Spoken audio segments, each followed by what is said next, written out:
Здравствуй, мой друг, здравствуй. Очень хорошо, что ты пришел. Проходи сюда.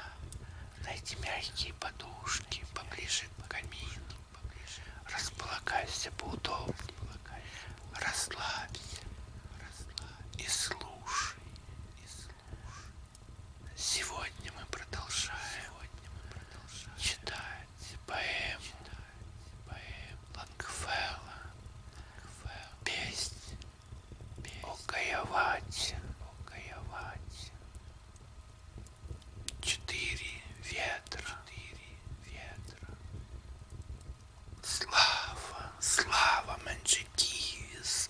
Старцы-воины кричали в день, когда он возродился и принес священный вампум из далеких стран Вабасса, царство кролика седого, царство северного ветра.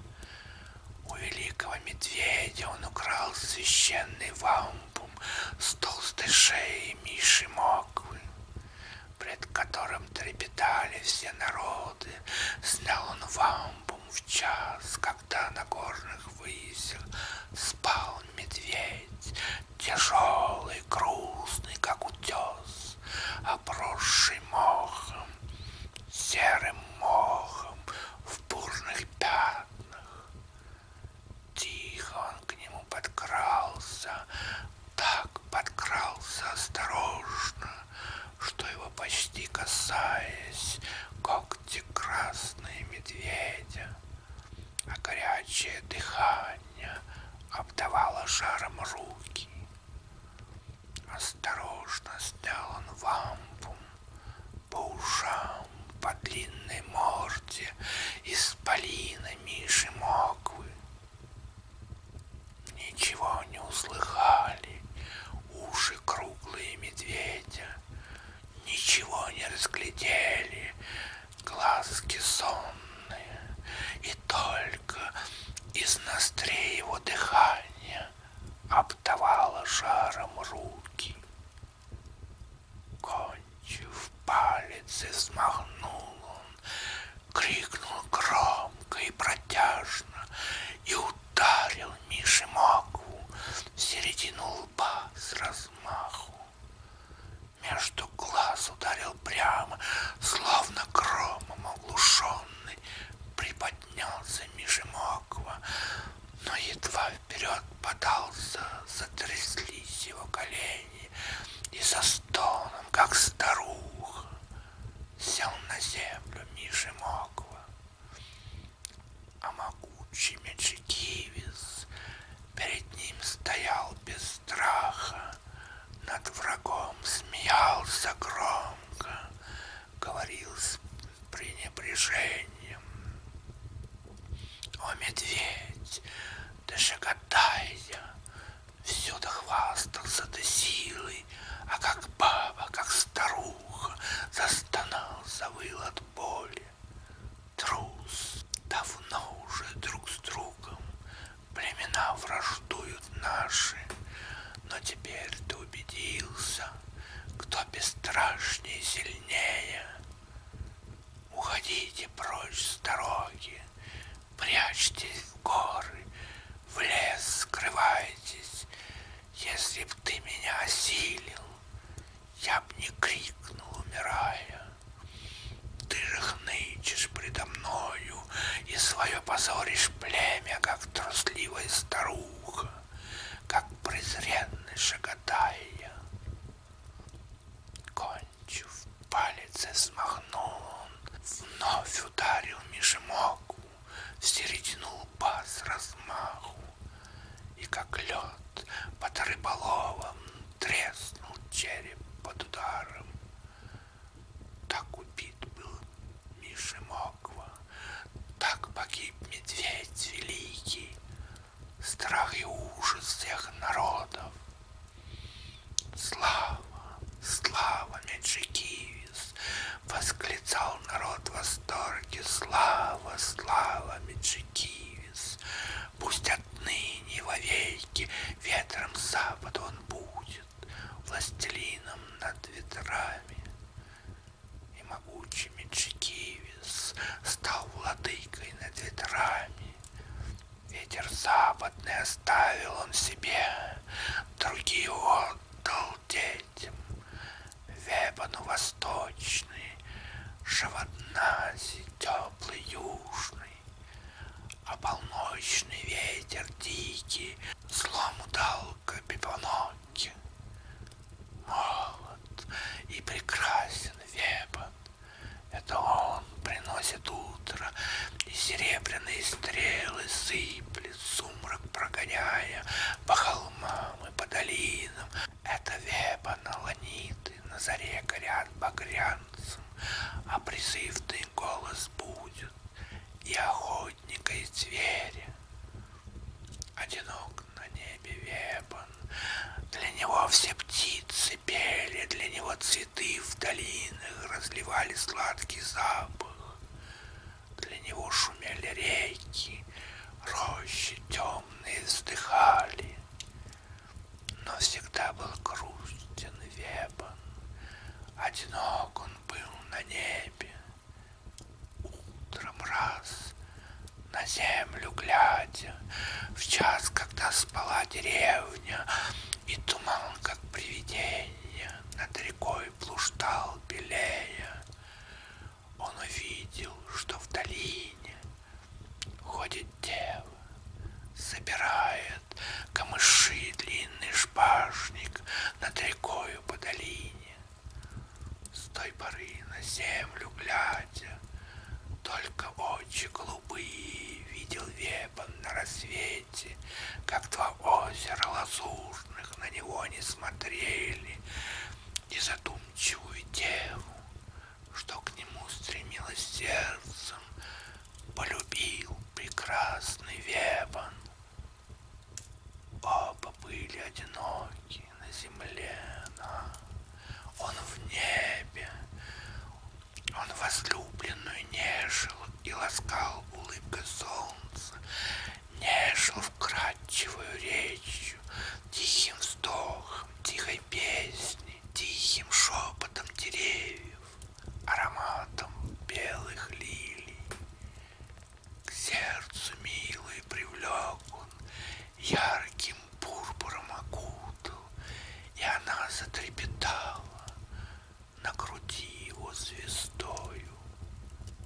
Так до ныне неразлучно в небесах они проходят.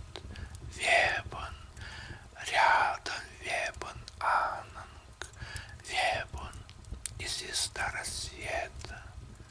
В ледяных горах, в пустыне, в царстве кролика Вапасса, в царство вечной снежной вьюги, обитая Кипопаналка. Это он осенней ночью разрисовывает листья краской желтой багряной. Это он приносит вьюги, по лесам шипит и свищет, покрывает льдом озера, гонит чаек острокрылых, гонит цаплю и бакланов камыши в морские бухты, в гнезда их на теплом юге. Вышел раз Капибоноке из своих чертогов снежных, меж горами ледяными, устремился своим к югу по замерзшим белым тундрам, и осыпанные снегом волоса его рекою, черной зимнюю рекою, по земле за ним струились, в тростниках среди осоки, на замерзших белых тундрах жил там Шингибис, морянка. Одинок в белых тундрах проводил он зиму эту.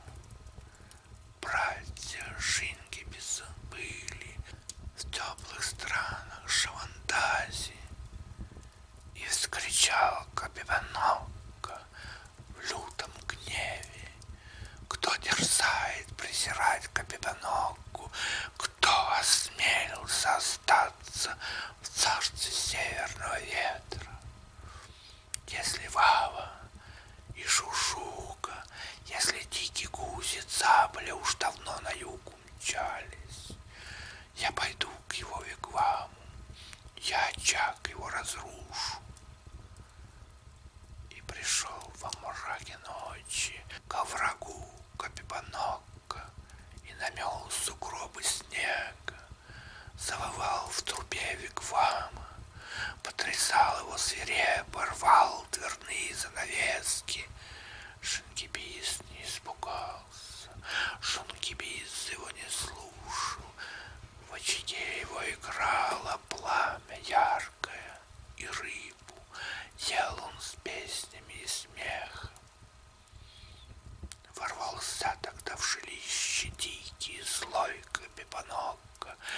Шингибис от стужи вздрогнул в ледяном его дыхании, но по-прежнему смеялся, но по-прежнему пел громко.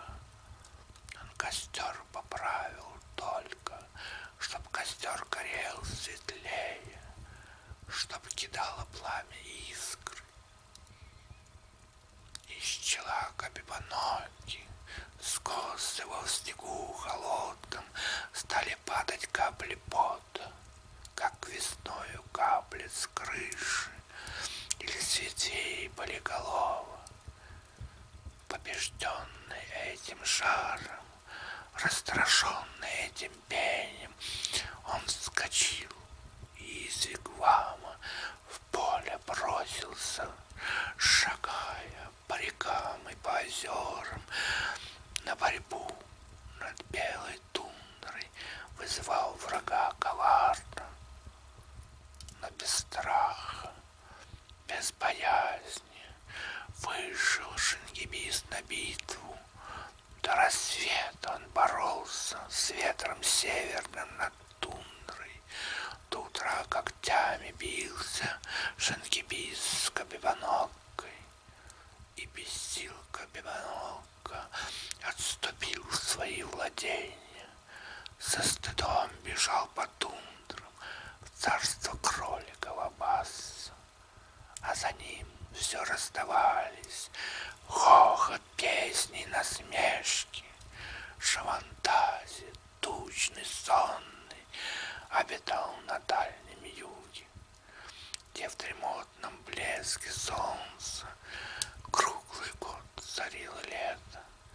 Это он шлет птиц весною, шлет к нам ласточку, шлет шоша, шлет овей, сударь, закуску, о печи шлет репалова, гуся, ваву, шлет на север, шлет табак душистый, дыни, виноград в багряных гроздях, дым из трубки Шавандази, небеса туманят паром, наполняет негой воздух, тусклый блеск дает озерам, очертания гор смягчает. Веет нежной лаской лето в теплый месяц светлой ночи, месяц лыж зимой холодный, беззаботный Шавандази. Лишь одно узнал он горе, лишь одну печаль изведал. Раз, смотря на север с юга, далеко в степных равнинах, он увидел утром деву с гибким стройным станом, одинокую в равнинах. Был на ней наряд зеленый, и как солнце были косы. День за днем потом смотрел он, день за днем вздыхал он страстно, день за днем все больше сердце раскаралось в нем любовью к деве нежной, златокудрой.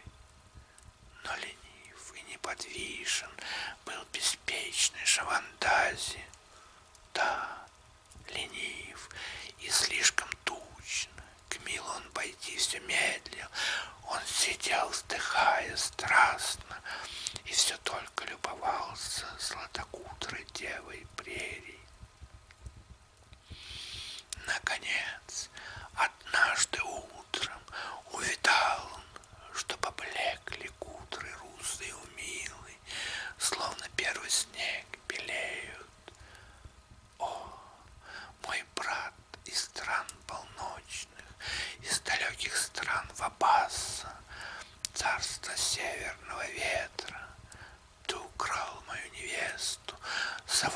стал моею милой, обольстил ее своею сказкой северного ветра. Так несчастный Шавандази изливал свои страдания и бродил в равнинах знойный южный ветер, полный вздохов, страстных вздохов Шавандази. И наполнился весь воздух, словно снегом, белым пухом. Погубили вздохи ветра деву с русыми кудрями, и от взоров Шавандази навсегда закрылась дева. О, мечтатель Шавандази! Не по девушке вздыхал ты, не на женщину смотрел ты, на цветок, на одуванчик. О цветке вздыхал ты страстно, на цветок глядел все лето, день за днем, с любовью томной, искупил его навеки, в поле вздохами развеял. Бедный, бедный Шавандази. Вот и закончился наш сегодняшний вечер, дорогой мой друг. До свидания. До следующей встречи.